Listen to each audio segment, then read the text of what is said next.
Hey, Natasha, how are you? Fine. How you doing today, Kyle? I'm good. Thanks for coming on the show. So Absolutely. I'd love to jump right into it. What does your work mean? What does that title mean?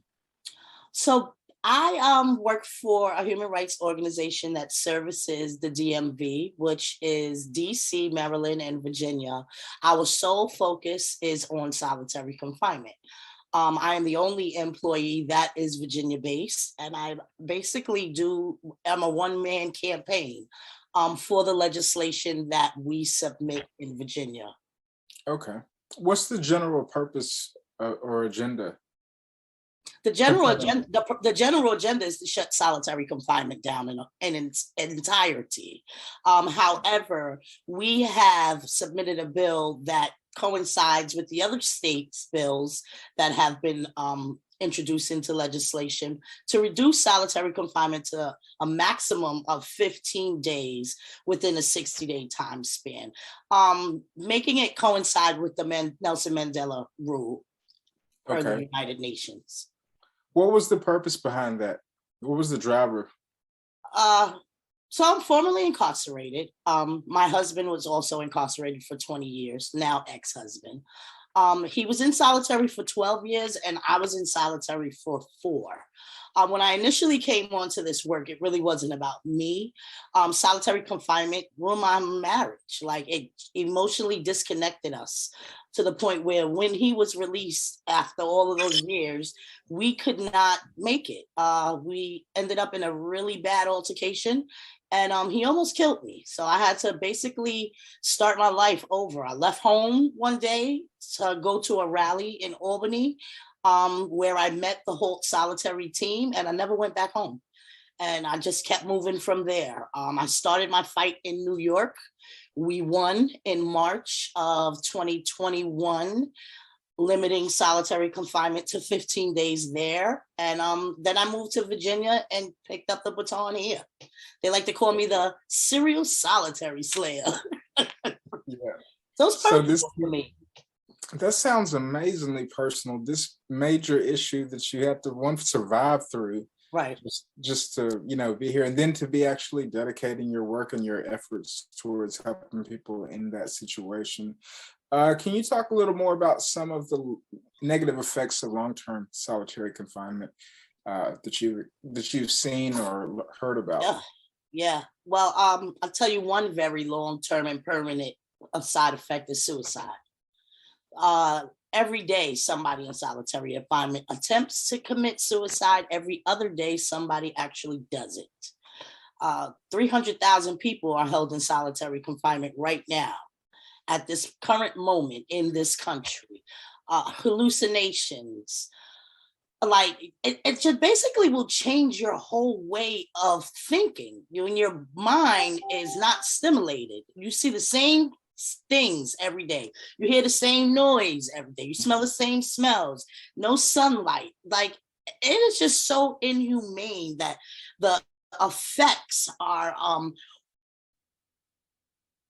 irreversible.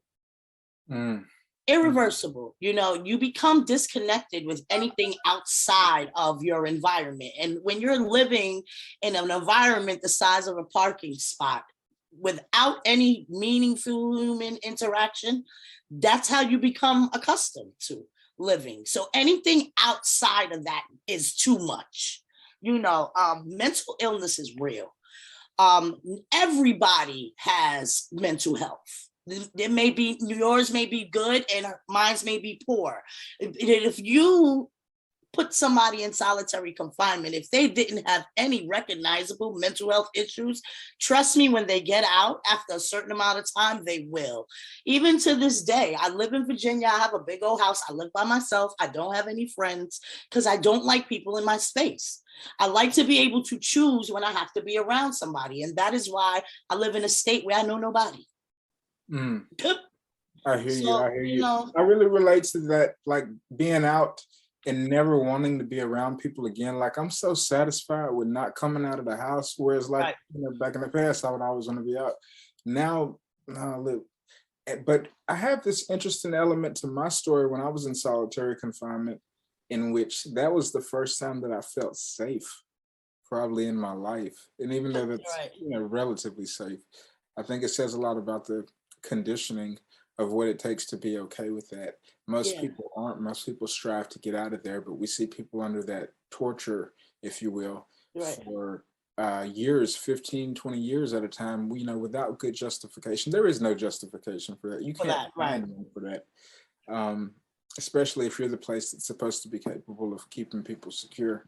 Right. And the overwhelming amount of suicide that you just highlighted goes to speak to the doability, if you will, of Right. enduring it. Under what circumstance do we put people in those physical conditions, remove their contact with others, isolate them, restrict their diet, and not call it torture? I Mhm. mean, you hear me? It is what it is. You know, solitary confinement in the United States is that has been described worse than the way they treat prisoners of war. There's a lady, Sarah Schroed. She wrote a play called The Box. She was overseas. I think she was like a what do you call it? The people that go around and Don't ask me. journalists. Okay. Yeah, sorry. She was a journalist. And she was held as a prisoner of war. I think for like 6 months. And when she came back, and when she was released and came back to America, she said that's when she realized our country treats people like this, like that on a daily basis, that hundreds of thousands of people. And she created a play that is strictly about solitary confinement, and the cast are all formerly incarcerated survivors. So she knows for a fact that what she went through, we go through here every day, and it's normal here. You think, oh my God, prisoner of war. That seems so heartbreaking to you, right? So why do people in America get to do that to human beings that are incarcerated on a daily basis and it not be recognized as torture? Make that make sense. It's torture if you do it to somebody over there that is from this country, but it's not torture if you do it yourself to the people in your country. Wow. Thank you, Natasha White. Very poignant statement right there. Since being in Virginia, in the beginning of the year, I've been here a little over a year, but the beginning of this year in January, I was contacted by a lady named Vanetta Phillips. Her son supposedly committed suicide in Red Onion Prison on January 3rd. Now, what people don't know is Anwar was basically had to count on a wheelchair to get him from place to place because he had been shot before he was arrested, and the legs and the strength in his legs was like almost he cannot walk far distance or stand for very long, much less climb anything. So he was in a solitary confinement cell, medical cell, which does not have a double bunk, and supposedly he hung himself with a rope. Check this out. A rope. Where did he get a rope from? Number one. Number two, he can't reach the light fixture. So they tried to say that it was an assisted suicide, that somebody in another cell pulled him up with the rope and hung him. Eventually, after the investigation, the death certificate says homicide. Deaths like that, mysterious deaths, I know far too many, so when they talk about safety, they use solitary confinement for safety for who? Because if you're in solitary and the officer wants to kill you, he can, because nobody can tell what's going on, and chalk it up as a suicide. So I've been in touch with a lot of people who've lost their loved ones. People reach out to me on a daily basis. I have numerous PSAs, and everything but my social security number is on the news sometimes. And that's the hardest part of this work. Not only what I endured, but to see these people, meet these people's parents, and talk to these people's wives. I've met people's children while I interview them, and they talk about their loved one committing suicide. And it's insane if that in itself doesn't prove that solitary is torture. I have to get you to go a little into your story right now because you teased it a bit. All right. And if I understand right, you've been in prison twice. and sort of more than twice. okay. Your two significant terms were Juvenile and adult. Yeah. okay. Can you tell people a little bit about your mind state going into prison as a young adult, and then just what that experience was for you in a fact, in a matter of fact way? Sure. Um, wow. So I started going to prison when I was 13 years old. A juvenile prison I stayed in until I was 17 because it can't keep you past 18 if you were not charged as an adult. And then I was released, and I was bad, like period. Like, as a kid, I was bad.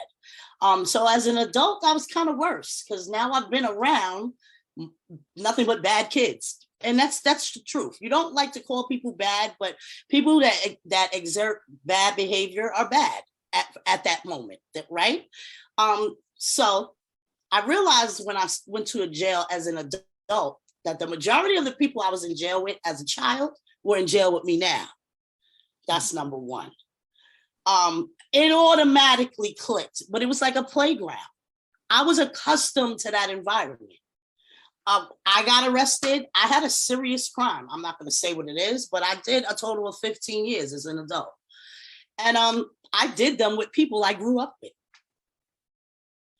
Now, for the real sad part about that is prison didn't make me better. They didn't offer me anything that I needed.